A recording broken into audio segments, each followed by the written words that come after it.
Hello, and welcome to episode 1 of the Geopolitical Review. In each episode, I sit down with researchers, journalists, experts, and academics to discuss the forces shaping our world today, from geopolitics and conflict to people, policy, and global change. This is a series of thoughtful conversations that move beyond the noise and explore the complexities behind the headlines.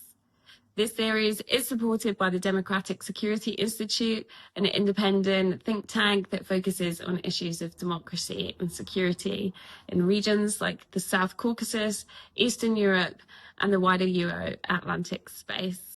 Today, I'm sitting down with Dr. Anthony Lang, a professor at the University of St. Andrews in international political theory.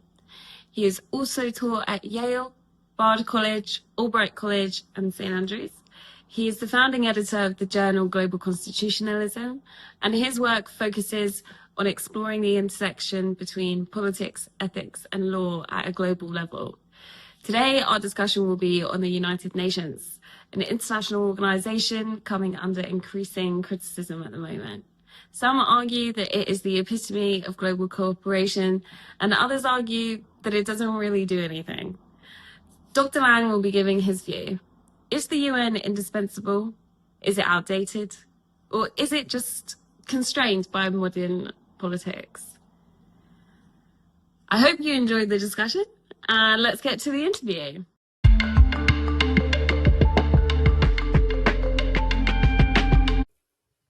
So thank you, Dr. Lang, for joining me today. It's a pleasure to have you, and as our first person. I wanted to start off by asking more about you as well, just to introduce you. Can you talk a bit about your academic experiences, how you came to specialize in the area that you did? Sure. Yes. Well, thank you for having me on, Grace. This is a fun opportunity to talk about things I think that are really important. So I, as you can hear, I'm not from Fife, even though I teach at the University of St. Andrews. I'm from Cleveland, Ohio, in the U.S. And actually, it's a real brief story. My interest in international affairs came from when I was very young, about I guess 10 years old, 11 years old, watching the Iranian Revolution breakout, which is, of course, is back in the news, Iran. And it was on the TV in the U.S., and there were the hostages taken in the U.S., or in Iran, U.S. diplomats taken hostage. And I can remember very distinctly trying to figure out why do these people hate us? What's the issue? Also, in its kind of strange twist, my family was very involved in the Catholic Church in the U.S. So we had priests coming over. We even had a bishop come over for dinner. And these were people who were also religious. And I thought, why are they're religious people in politics, but the religious people I know aren't in politics. So it was kind of that was my entry into it. So anyways, I got interested. Then I went to my undergraduate degree was in philosophy, and then my PhD was in political science, and got very interested in issues of humanitarian intervention and international law, international affairs, international ethics, if there is such a thing, more generally. And then, I had a number of interesting places. I worked at the American University in Cairo for a few years, and then I worked at a foundation in New York City, and then eventually made my way here. So I've been here at St. Andrews about 22 years now. So, Yeah. I don't know if that's a good trajectory for my story there. What drew you to Cairo? So partly because at Johns Hopkins, where I did my PhD, in the U.S., you do kind of subfields. You do 3 fields if you study political science. Mm-hmm. And I chose international relations, political theory, and comparative politics of the Middle East. So and I also learned Arabic while I was at Johns Hopkins. So I took 2 years of Arabic. And so the job came up, and it's an American university. So the teaching's in English, but it was this great opportunity to live in the region and to really kind of improve my Arabic, which is almost all gone now. I can't really do much anymore with it. But, and this was from 1996 to 2000. So kind of, not quite into 9/11. It was before 9/11, which really did change the region and change the world in a lot of ways. But so it was just more of an intellectual interest, and had an opportunity to travel around and see the world in that area. It was great. Got to go to Syria before everything collapsed and places like that. So it was a great opportunity. I really love. I actually was, unlike most academic jobs, I didn't publish very much because I was spending my time teaching and traveling and learning Arabic or improving my Arabic. So it was, and it's too bad young academics can't always do that today. But I had this great opportunity, so it really, helped change Took my it and way of ran with thinking. it. Yeah, Yeah. yeah, yeah. And if you did your undergrad in philosophy, where was that kind of bridge from philosophy to political science? Where was that kind of connection where you thought, actually, I'm going to switch to political Yeah, it's a good science? question. So I went to the University of, as we say in the Midwest, Notre Dame. So Notre Dame, a big Catholic university, kind of very prominent. And so while there, I was always interested in the ethical side of philosophy, and I also did minor subjects in PPE and philosophy, politics, and economics, and also peace studies. And my peace studies supervisor, a guy named George Lopez, who's retired now, but still pretty active. I wrote my senior dissertation with him, my final year dissertation with him, and he really encouraged me to think about, transitioning from philosophy to political science. He thought Hmm. that might be a way to really kind of engage the world in a different way. And he was right. I mean, so my focus has been on political theory, like the more theoretical side of things, but still, that transition was not as difficult not as radical as it might sound. Like there was an easy trajectory for me to go Yeah, from one to the other. So yeah. And then moving on to international organizations, law, ethics, I asked you to choose a topic to discuss today, and you've chosen the UN yeah, and how it seems to be misunderstood or portrayed in a particular way at the yeah. moment. Was there a reason why that was your number one choice? Yeah, I think probably because it's been so important in the latter half of the 20th century and into the 21st century. For those of us sometimes who live in, let's say, the UK or the United States or even Europe to some extent, it isn't always seen as that crucial to the way we live our lives. Like it's just this kind of extra thing. But I can remember when I was in Cairo, I was the supervisor for the Model UN Club, which was huge. It had like 200 students. It was really big. And the UN makes a big difference in many countries around the world. And as a result, people really care about it and they want to make sure it works and they want to learn about it, et cetera. Yeah. So I've always been struck by how we in some parts of the world, mainly the places I've taught and lived, don't really see it as that crucial. But I think it is crucial. So that'd be one reason. The second is I want it to be more important. I wish we didn't rely so much on great powers, but yeah, to kind of solve the problems we have because they don't solve it, they make it worse oftentimes. And the UN, and the third thing is the UN's not perfect, and I completely acknowledge that. And there's tons of problems with it. Some people say it's only like a diplomatic forum for states. It's not really, it doesn't have its own kind of agency in a way. But I think so. It's this really fascinating institution, and because it's universal, every state belongs to it. It's not like other regional organizations like the EU. It's universal. So it is for all of us in many ways. And I guess the last thing is it's expanded so much over the years. It's become this very big behemoth. I mean, we sometimes just look at the Security Council, but it's everything. I mean, it does touches on almost everything in the international system. So, yeah. So I've always thought it to be a really important and I guess neglected. Today, it's even even more being neglected, which I think is really unfortunate. So, Yeah. yeah, Well, just to give a bit of context then, so the UN was established after the end of World War II, and its primary aim or mission was to kind of prevent future global conflicts and kind of promote international cooperation. It does, to a certain extent, act as a forum for international diplomacy. But as you mentioned, it does other stuff and it works for conflict resolution. So if its primary goal is to maintain international peace and uphold human rights and international law, do you have any examples that you think epitomize how the UN has achieved that goal? Any examples that come to mind where they have been able to prevent conflict? yeah. It's a great question. So probably prevent conflict. There, it's not so good at, but managing conflict is probably Mhm. maybe a better way to think about what the UN as an institution could do. So I'll give you a couple of quick examples. One's a bit more in the historical past, and that's in the 1956, what's called the Suez Crisis. And this was Yeah. when Egypt nationalized the Suez Canal, which had been owned by Britain and France.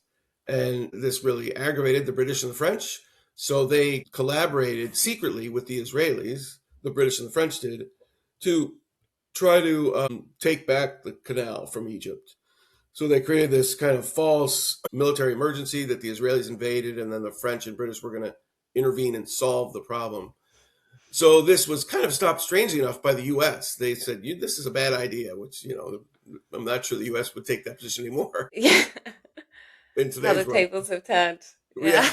yeah. So, but then what happened as a result is after the U.S. stopped this from happening, the United Nations stepped in and they created the first peacekeeping force called, I think it was UNEF, United Nations Emergency Force.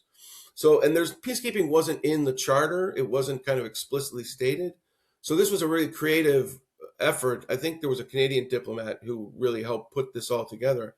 And they put these forces in place to interpose between Egypt and Israel, primarily in the Sinai region. And it became a model for how you manage conflict. Now, of course, there was lots of conflict and war between Egypt and Israel from that point forward. But then, at a certain point, it did lead, in many ways.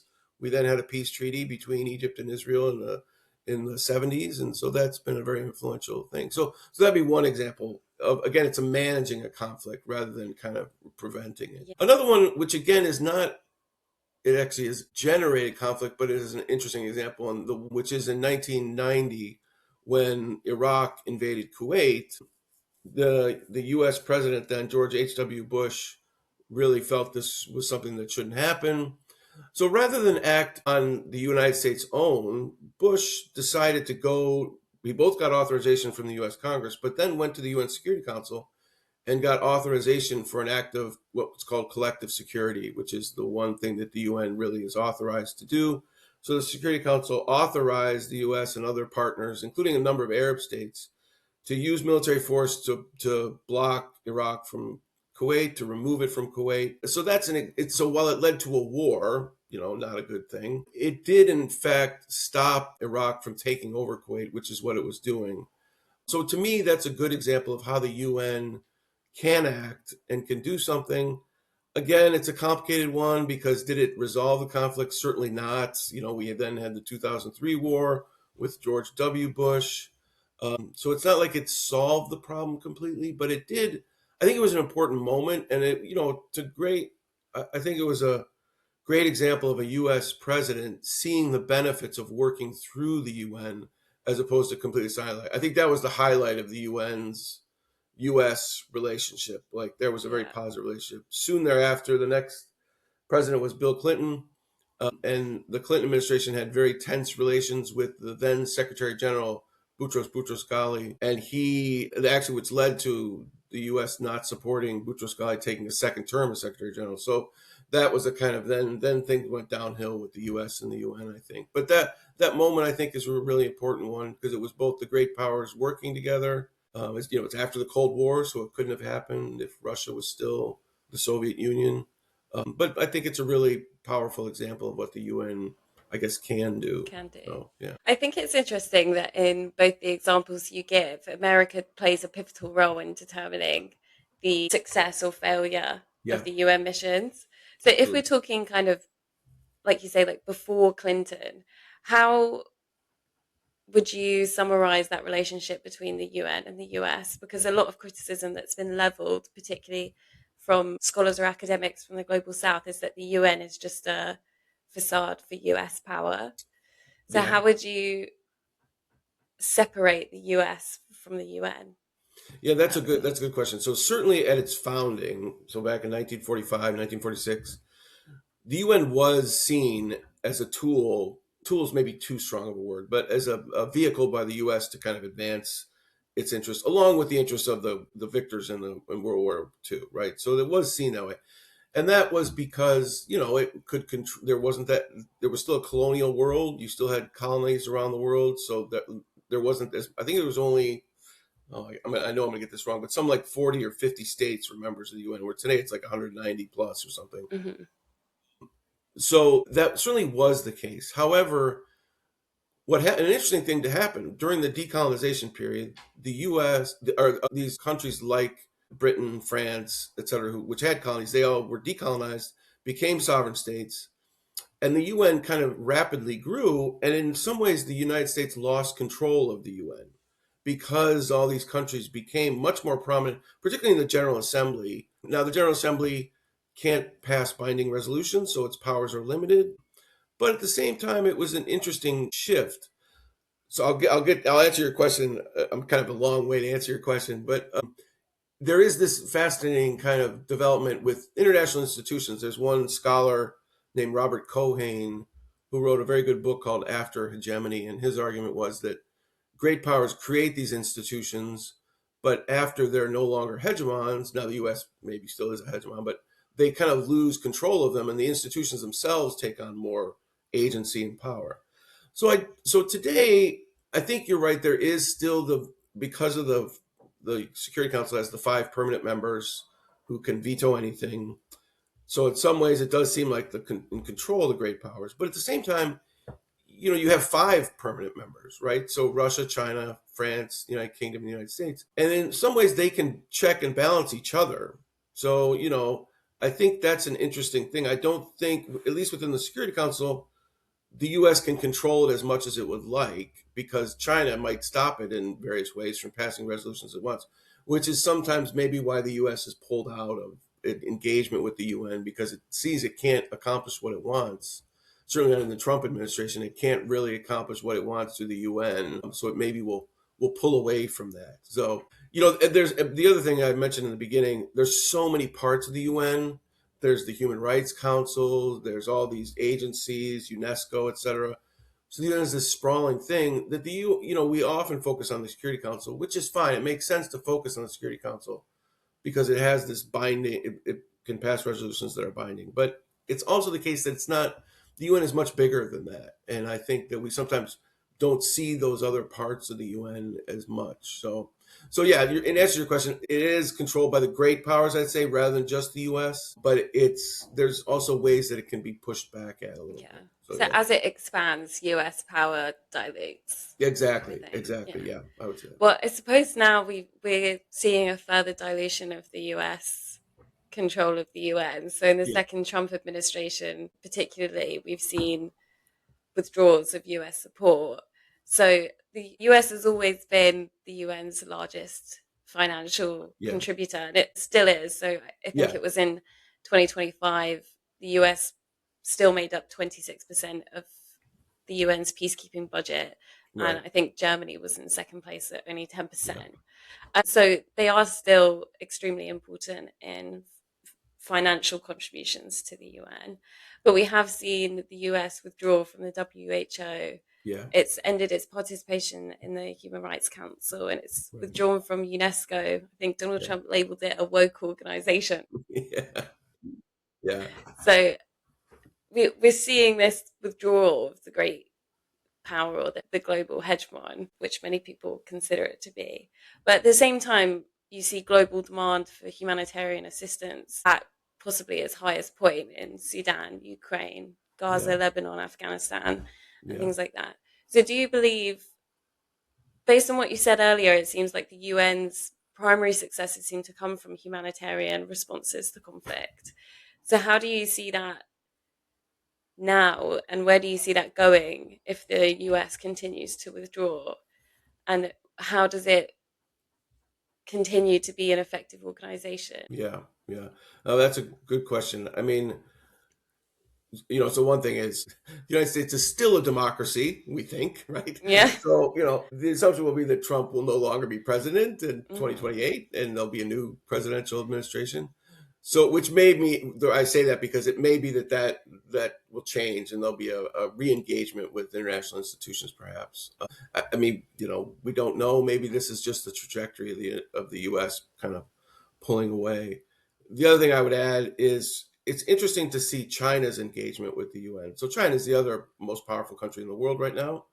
China does seem to use the UN in ways it has never really, wanted to push resolutions that advance its own interests like maybe the US has done in the past in the Security Council. There's my colleague at St. Andrews, I don't know if you would have ever met her, Annette Stimmer. She maybe was there after you. I'm not sure I've met her. Yeah, so she's writing this interesting paper on what's called the pen holder. And the pen holder is the state, the Security Council, every month there's a new president of the Security Council, a state, this new president. Sometimes it's one of the permanent members, sometimes it's not. And the pen holder has a lot of ability to kind of craft resolutions and bring topics to bear on the agenda of the council. So it's interesting to see. I think China is either now just finishing its time this month, or I can't remember exactly, but she was telling me about the role that you can play a role within the institution, even if you're not a great power, to really advance agendas that can slowly build up over time. Okay, so that's a little bit about the kind of powers that maybe or maybe not engaged in the Security Council. In answer to your question, I do think more and more there's more problems in the world that are global that we can't deal with nationally. I mean, the classic one would be climate change, which is not a Security Council issue, right? It's through the UN framework for climate change, and we have the COP meetings every year. Those are the Conference of Parties. And some people look at those rather disdainfully. You have people on the left like Greta Thunberg, who's like, this doesn't mean anything. People on the right like Trump and others who think this also doesn't mean anything. But actually, the COP meetings over time have made a difference. They've changed certain things, and they have really helped engage a wider global civil society in efforts to lower carbon emissions. So there's, again, it's hard to see sometimes because these institutions act really slowly. They're creaky. They reflect interests of individual states, but there is something that's there that's worth celebrating. I think.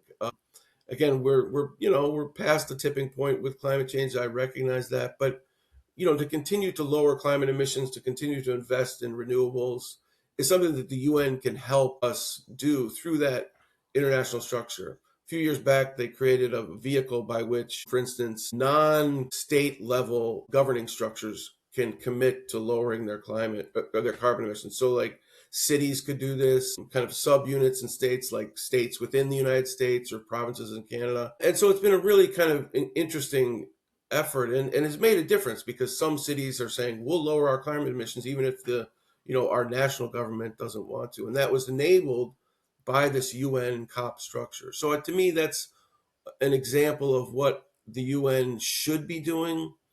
Now, when it comes to peace and security, which is what the UN was really designed to deal with, that's through the Security Council, sometimes through the General Assembly. That's really not happening right now, but maybe it will. And then in emergency peacekeeping, we still have peacekeeping forces around the world.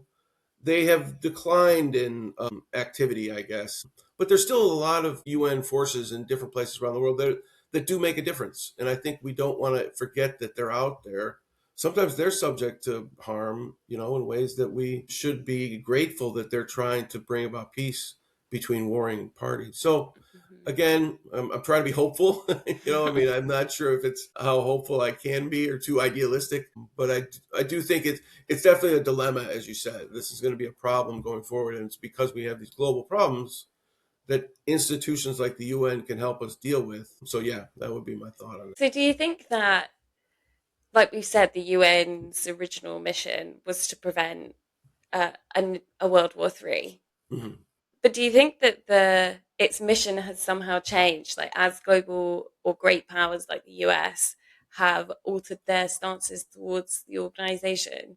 It's moved from this kind of collective security agenda towards one that's more about shaping global values or global norms instead. Yeah, definitely. Yeah, that's something I'm interested in right now. I'm working on a book on universal values, and I'm part of what I'm trying to say is that what I say in that book is that you're absolutely right that values are one of the things that the UN and other global institutions can help us kind of think about differently. So the example that I use in this chapter I'm writing right this summer is about peace. And I'm looking at the role of, I mentioned him already, the former Secretary General Boutros Ghali, who really, he came in 1991, it lasted until 1996. And he played a key role in helping to really advance the idea of not just peacekeeping forces, but what he called peacemaking, peace enforcement. So using UN troops in situations of conflict, maybe not just to interpose between two warring parties, which is what the UN had been doing, but to really maybe be more aggressive in helping to resolve a conflict, sometimes by bringing armed forces in. And so I think and so part of the argument I'm making is he changed the way we understand peace and peacemaking. And I think that's important Now, again, it's, we don't have as many peacekeeping forces as we did some time ago, but I think there was a conceptual change. Now, I don't want to give up though on the collective security idea. It seems unlikely that a big act of collective security is going to take place anytime soon, especially with the relations between Russia and the United States right now. I mean, it seems unlikely, but that may be, again, that could also be resurrected as a tool of the international community that the UN could help us rethink in some ways. I mean, I think we need to reform the Security Council if that's really going to happen. But I think it's possible. So yeah, I think it's interesting if we're talking about the values that the UN tries to project. Um, One of its core aims as well was to create this kind of rules-based international order, which would yeah, govern how states behave on the international stage after yeah, World War II, i.e., you can't just roll up and try and invade another country. Um, and to do that, its kind of pillars were humanitarian law, human rights law. You have the treaties on refugees, genocide, and things like that. But one of the biggest criticisms that's leveled at the UN as well is that international law largely depends on state cooperation, yeah, and that more powerful countries like the US or, you know, perhaps Israel yeah, can ignore its rulings, ignore international law, and avoid accountability. yeah. So, do you believe that we are seeing this kind of erosion of the rules based order, this crisis of legitimacy in international law, particularly in the last few years? Yeah, yeah, no, it's an excellent question, and I mean, I think for sure there has been an erosion in what we did call, kind of almost after the fact, we called the rules based order. I'm not sure we called it that during the time. And one thing that I always like to kind of highlight too, the rules based international order that did exist in the latter half of the 20th century and into the 21st century, benefited some countries, but didn't benefit every country, right? So the rules were there, and importantly, as you said, against one country taking over another, and that kind of a crucial element of it. I think that, it's definitely declined what in some ways what we thought of as the central pillar of the international legal and maybe even ethical order. However, having said that, if you think of China, a country like China doesn't really, at this stage, it's hard to imagine, other than Taiwan. Taiwan is the one tricky one for China, right? Other than Taiwan, it seems unlikely to imagine China engaging in a kind of like Russia taking over Ukraine thing, or the US and Israel using force against Iran. It seems to be constantly trying to play this stabilizing force. I mean, you saw this meeting with, you know, Xi Jinping met first with Donald Trump and then with Vladimir Putin, Hmm. kind of trying to play this role of somebody that's the most stable leader in the international system. I'm not saying that's a perfect society. I don't know if I'd want to Yeah. live in China, but at the same time, it is trying at that global level to play a more stabilizing role, which maybe it can do through the UN system and through international law. Now, China has also resisted certain international legal rulings of it that went against its interests at times, but I think it does see international law and international institutions as important. So maybe there'll be a new rules-based order, and I don't mean a communist one. Some people in the U.S. are, like, oh, China's going to make the world communist. I think that's highly Yeah. unlikely. China's hardly communist anymore, but I do think their interests are in stability, probably more than anything else. And stability comes through law. So my hope is that as China increases in its influence in the international system, law will again become something that's important. So now, what does the UN play a role in this?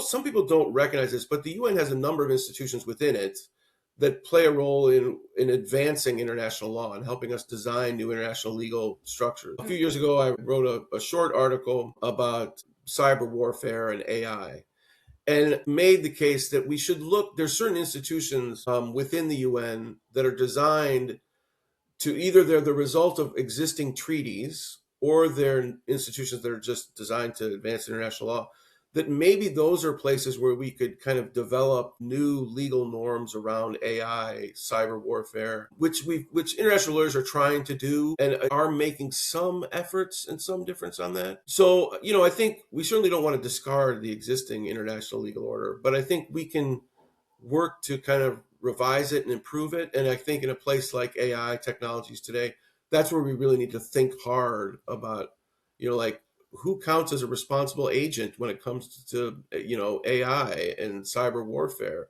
I've got a colleague in Australia, Tony Erskine, and she's done some excellent kind of work on AI and who's responsible when AI is used, and both legally and even morally too. So there's people out there thinking about this, and it could be done through the UN system as well, which, I mean, it is being done there. Maybe it's that's less prominent today, but it's there. People are trying to think about it within that institutional framework. But do you think I do think the point on AI is quite interesting, particularly at the moment. But do you think that because AI and technology is its development is accelerating to such a rate that the Yeah, UN and the way that it's structured is constantly trying to play catch up yeah, to something that it can't meet?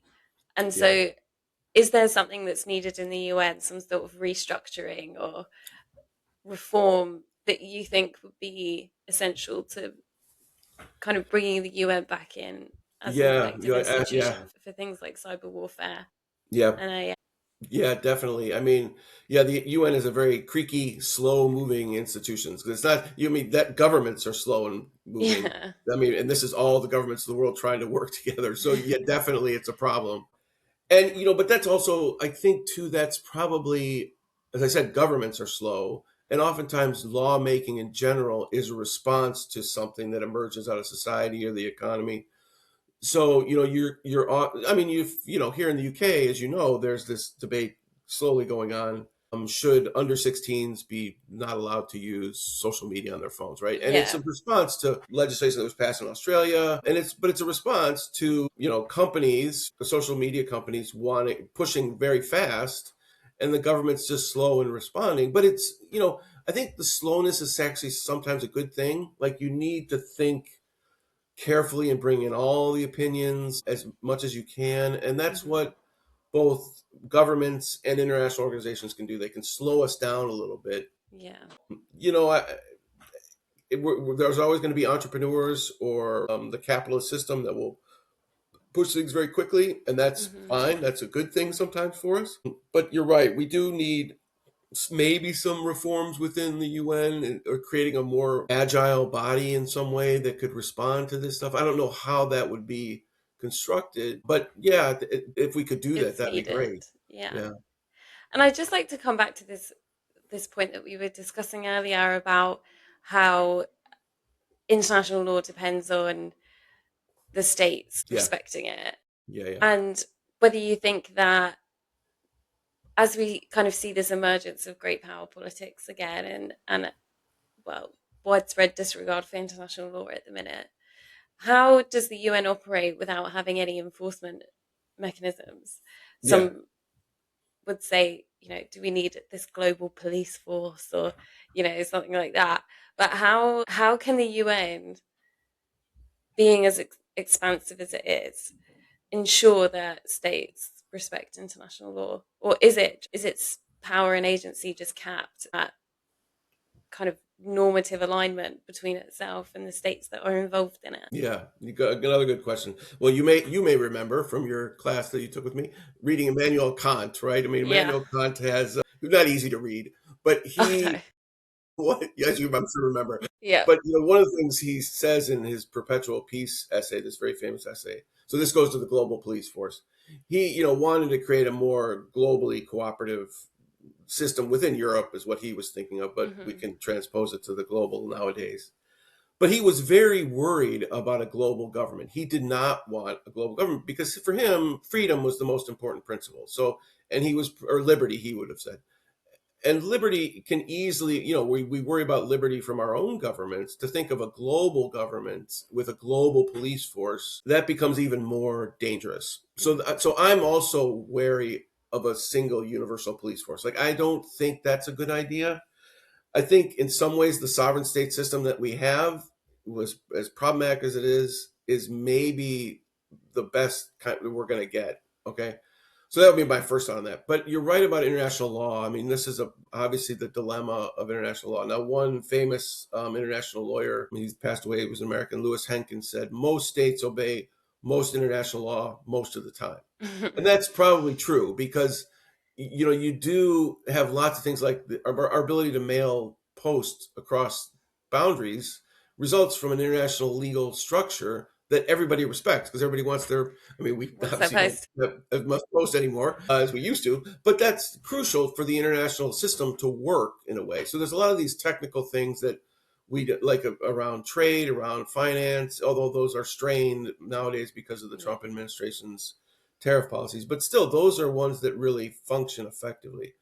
The ones we pay attention to are in the breach often. It's the ones where Yeah. the law is violated. So, and that's it, you're right to say that those are the ones where just the power of powerful states, or actually any state, can kind of ignore that.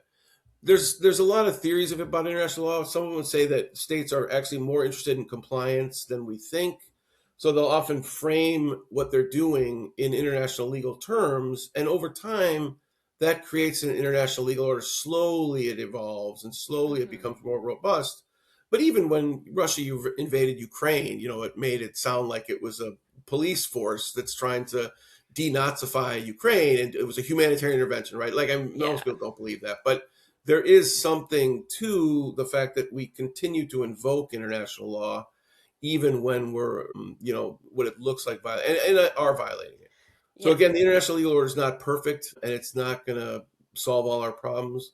I think it's more robust than we sometimes realize. It does Hmm. function in a way that we don't always see it, but it's there again because we see it more when it's Yeah. violated, and those violations are probably on a smaller, in terms of percentage of international laws. That's a much smaller percentage. So that again, I'm being very idealistic and very hopeful, but I do think there's something to that law does work even when we're not seeing it function. So Yeah. I do think it's interesting that as well that we've seen, one of the biggest violations of international law in the last few years has been the Russian invasion of Ukraine. And yeah, they have used humanitarian rhetoric to try and justify it. And they did the same thing in 2008 in Georgia as well. right, Um, but this state that is one of the biggest violators of international law um, is also one of the permanent members of the Security yeah, Council, as you mentioned. yeah, And I know that obviously the UN is a very vast network, and the Security Council does tend to dominate discussions over how effective the institution is. But if the permanent five members, as you say, US, UK, France, Russia, and China, how do you see that developing into the future in terms of, does Russian permanent membership of the Security Council undermine its legitimacy as an institution? The US and the Trump withdrawal undermining mm, the institution. And also, the permanent five were, as you mentioned, decided by the outcome of World War II. yeah, And it is the kind of colonial powers of a bygone era that doesn't exist anymore. right. Um, well, to a certain extent, doesn't exist anymore. Do you, how do you see the Security Council evolving, or what do you think should happen there? Because I was reading something that said that France and the UK should give up their seats Yeah, yeah, at the Security Council in favor of the EU having a seat, or yeah. there should be a powerhouse from it should be India, or Mhm. a state from the global south should be involved in it. It's a very Yeah. Eurocentric Yeah. part of the UN at the moment. What are your thoughts on that? And should Yeah. the UK give up its seat on the permanent Security Yeah, Council? definitely. It's a problem. It's not just Russia, right? It's, as you mentioned, to the US as well, and invading Iran, Yeah, alongside of Israel, seems to have undermined its role as a stabilizing great power managing the international system, and Russia the same. So it really does undermine the Security Council as an institution that can bring about any form of peace or security in the international system. And so an interesting thing too, and I've been trying to think about this. Some people laugh at me when I take this at all seriously, which is the Trump administration's proposal of this board of peace. I don't know if you remember this, but after the Gaza yeah, stuff, right? And they create this board of peace, which is a completely, in my view, corrupt organization. It's just a way to hmm funnel money to, I don't know if it's personally Donald Trump or to the United States. But it was an interesting example because the creation of this board, which was to resolve, deal originally with Hmm. The Gaza situation. At first, the administration was saying things like, "Well, this will replace the Security Council," but then they kind of crawled back and they said, "Well, we'll work with the UN and Hmm. we'll, do these things together with the UN." And if I remember correctly, so you've got people like Tony Blair who are on the executive committee, but the Hmm. another person on the executive committee, I think, is the head of the IMF or the World Bank or something. So you do have people, which is separate from the UN. That's a different, but it's obviously another important global institution. So you do have people that took it seriously somehow. Now, what's happened to it? Who knows? They're just people pumping money into this coffers, and I don't think it's done anything. I don't think it will do anything. The reason I'm bringing that up is because it's an example actually of you can actually make reforms. You can create new institutions, right? I think that's a bad one, but Yeah. it's not impossible to create new institutions. I mean, the evolution of the EU is a good example too. I mean, we forget that the European continent was immersed in this war, and the EU really, over time, has Yeah. made it a much more peaceful place. Now, what does this all mean for the UN Security Council? Well, I definitely think the Security Council needs reform, and Hmm. that example of the France and Britain giving up their seats for the EU would be one example. Germany should certainly, in terms of its economic, Hmm. and actually it's really increased its defense spending, so it's become obviously a very prominent power. But then, as you mentioned, I mean, you've got India, you've got South Africa, you've got Brazil, a number of very powerful, what we might call global South countries, who, in many ways, if we think about power in the international system, which is sometimes how the UN is conceived, should have a role, should have a seat, permanent seat on the UN. Another option would be to take away the veto power altogether and not have that. So you would just have 15 rotating members who do play this role. Of course, powerful states, even if they're ignoring the UN, aren't going to want to give up their seats. Yeah. So the UN reform Security Council reform has been a constant topic over the years, and we come back to it. Whether or not, it's hard to see it happening anytime soon. I Yeah. think you need a moment where there's A kind of peace and rupture agreement almost. among the states that are powerful and a real aggressive push by one of the powerful states to make the change. So, as I Mm. said, maybe it'll be China that will do this in years to come, that they'll be the ones that recognize we need to change this institution.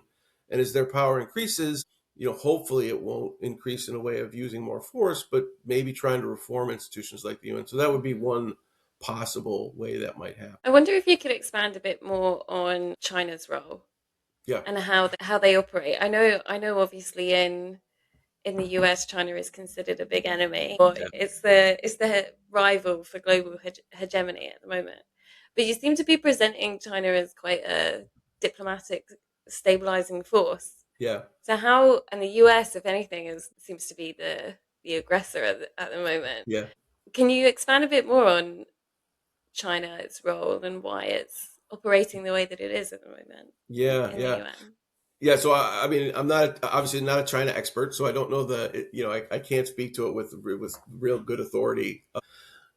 And I also don't want to be an apologist for China. As I said, I think Hmm. there's lots of issues within the Chinese political system.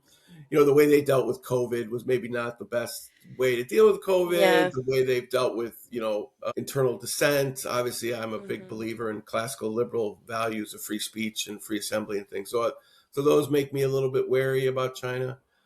But if you look at the history of Chinese foreign policy over the years, it is okay. So you do. I should kind of step back from that. When China became communist under Mao, and there were moments of its very kind of aggressive pursuing communist ideology, places like North Korea, Yeah. Vietnam, elsewhere, and really trying to in its own internal politics too became very radicalized, right? Hmm. But since Mao died in the 70s, you have had going back to this tradition, hundreds of thousands of a thousand years or so of China seeing its role not as trying to take over other countries, but being a stabilizer. There is unlike, let's say, the US, which for sometimes for good reasons wanted to export its ideas around the world, right? And so I'm American. I believe in a lot of American ideals like democracy and liberalism. And its export of those ideas in the 20th century, I thought were maybe sometimes good, maybe not aggressively and using force, but Hmm. the like the idea that the UN, for instance, the charter starts with "We the peoples of the United." I can't remember. I'm getting it wrong. We the people, so to speak, comes right from the U.S. Constitution. Yeah. So that's reflected in the UN charter. Now, so yeah, so I think China's different than the U.S., but at the same time, it's more of a stable actor right now, and it does seem to want prosperity for its people. It wants peace for its people, and I do think there's something to China right now that it's seeking to play this more calming diplomatic role. Again, the one big problem is Taiwan. I think they Yeah. definitely, if Taiwan really pushed its own agenda, there would be, I think they would use military force. So that's problematic. But outside of that one, in terms of international affairs, they have this Belt and Road Initiative. I don't know if you recall that. This Yeah. idea of expanding trade and investment in Africa in particular has been a big boon to a lot of African countries. As the U.S. has pulled out, China's invested in Filled that immensely. gap. Yeah, yeah. So Yeah. that's a good example of. I mean, it's to the benefit of the Chinese, of course, Hmm. but it also provides wealth and humanitarian assistance to a lot of places that really need it. So yeah, again, I don't want to be too much of an apologist, and Yeah. also caution a bit, be humble. I don't know China as well as others do, but I think it's we need to keep our eye on it Yeah. definitely. So Okay, perfect. Well, I'll start to wrap it up. I've only got a few sure, more questions, if that's okay. sure. I was wondering what you think if you had to say kind of one key takeaway. What do you think people should be paying more attention to in the UN or of the Yeah, UN? yeah, I think so. For me, I'm very interested in human rights, and we do, I think you mentioned at one point, the U.S. has pulled out of the Human Rights Council system, which is a real shame. But there's more than one institution within the UN system that deals with human rights. So you have the Human Rights Council, which is a body of states that every year okay, so there's that. There's the High Commissioner for Human Rights, a very Hmm. important advocate for human rights. And so I'll say two things about those two institutions. One is the Human Rights Council has something called the Universal Periodic Review. So Hmm. I want to say 2 or 3 years, every state has to submit to the UN Human Rights Council a report on whether or not it's abiding by the two key treaties from the 60s, the two covenants, they're sometimes called, on civil and political rights and social and economic rights. So a state has to say, are our policies in accordance with our treaty obligations? And the council then responds with a report back, and then the country has to. So there's a back and forth. And I think it's worth people just looking up those universal periodic reviews because it's a point where states have to, and they're readily available. The UN is one thing it's good at is publishing just about everything it does online in all five of there's 5 or 6 languages of the UN. I can't remember. So they're easily accessible in many different languages. So I would encourage people to look to that Hmm. institution and to just pay attention. Again, it's problematic. It's composed of states that don't really, conform to human rights in their own activities. But I think it's worth paying attention to what the council does. The other is the High Commissioner. I think the High Commissioner's role, and now I'm forgetting who the High Commissioner is right now, but a few years back there was and I think I mentioned this in the class that you took with me, Grace. The one High Commissioner Navi Pillay from some years back, she really advocated and really created a system called Free and Equal, which was to really advance and support the LGBTQ rights around the world, which are, not, we think there's debates here in the UK about Hmm. gender recognition stuff, but, it's much worse in many places around the Yeah. world for anybody that's not heterosexual, right?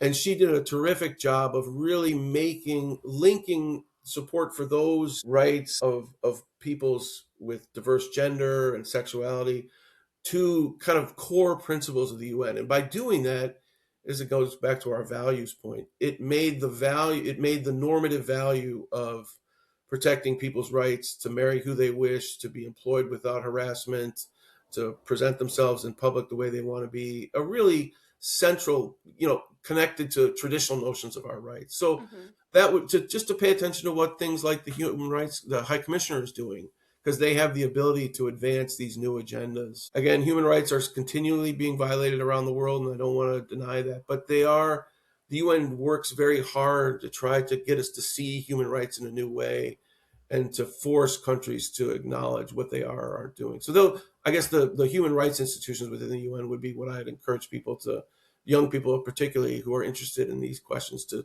pay attention to. Perfect. And if you had to, this doesn't have to be related to the UN. It can be Yeah. something else if you'd like to. What's one assumption about geopolitics or the UN or whatever you want, really? Yeah. What's one Yeah. assumption that you think deserves rethinking in Yeah. the current climate?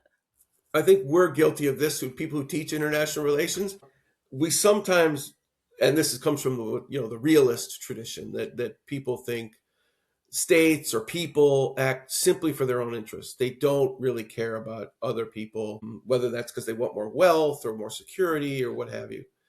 I think that assumption is true at times, but that assumption can be used in a way to create peace. I mean, the classic Adam Smith, the kind of person that theorized capitalism, made this very interesting point that the market, even if we all pursue our own interests in the marketplace, that will distribute wealth to the benefit of all of us. And I think we can think of that in peace and security terms too. Even if we're trying to protect our own interests, protecting our own interests means, and protecting our security means working with others to make sure we're all secure. So I think the realist assumption that we're all out there to kill each other and make more money from each other is the one I'd want to maybe contest a little bit and push Yeah, back a little bit on. yeah. Yeah. So I that would would be agree with you there. okay. Yeah. Good. Good. Yeah. So. And my last question would Mhm. be, what are some of your favorite books or your favorite book that you would recommend that people read that you think has shaped your thinking? That's a good question. So I actually right now teach a class with my colleague Bill Velchek on speculative fiction and global politics. Hmm. So when I think of books now, I think of novels more than I think of Yeah. international relations books. And actually, I will say that there's some great novels out there about that help you really think about international politics in a new way. I'll give you one small example. There's a novel by a woman, R.F. Kuang, she's an Asian American, Chinese American. It's called Babel, and it's a Hmm. terrific book about. I don't want to. It'll take too long to give you the whole story, but it's a speculative fiction in the sense it's a kind of alternative history of the 19th century. The British Empire being this very powerful entity, but they use translators, and translators, when they translate words on these bars of silver, it creates energy and power. And it's a great example. If it's a kind of a colonial critique, it's about translation, it's about language. It's a beautifully written novel. It's really, and she's written a number of other really good novels. So that would be one. That if I'm going to recommend one, I guess that would be one I'd recommend. Again, I've got plenty of IR books I've read over the years and philosophy books over the years, but I think sometimes novels are a great way for us to engage with what's going on around us. So yeah, that would be one I'd suggest.